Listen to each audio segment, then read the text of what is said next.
football mondial entre en scène. Du 11 juin au 19 juillet 2026, le Mexique, les États-Unis et le Canada accueillent la Coupe du Monde. Vivez l'événement comme jamais avec l'œil de Tony D sur REV Web Radio tous les jours à partir de 7h GMT. Des analyses, de l'émotion, du rythme et toute l'intensité de la compétition. REV Radio, votre ami de tous les instants.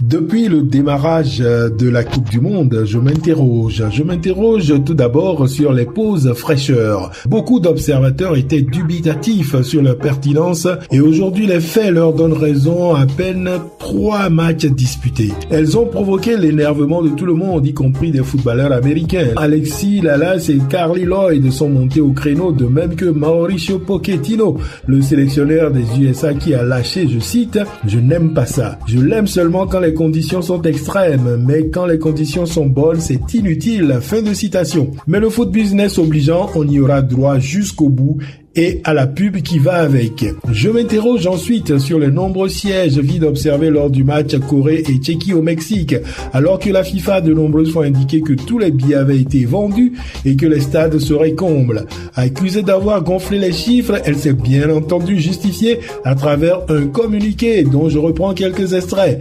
Je cite, « Les chiffres officiels de fréquentation reflètent le nombre de billets scannés et de spectateurs présents à l'intérieur de l'emprise du stade, plutôt que des évaluations visuelle de l'occupation des sièges à un moment donné pendant le match. » Fin de citation. Eh ben, tant mieux alors. Je m'interroge également sur les raisons réelles de ce non-match des Bafana Bafana, privés des sons motivateurs des Vuvuzela et sûrement encore traumatisés par les péripéties administratives subies avant, pendant et après leur arrivée sur le site de la compétition. Je m'interroge aussi sur les performances à venir des éléphants de Côte d'Ivoire et des Black Stars du Ghana, privés les uns de leurs spectateurs et les autres d'un joueur majeur au dernier moment. Mais je suis rassuré parce que je me rends compte que je ne suis pas le seul à m'interroger autant. Tony D à REV Radio.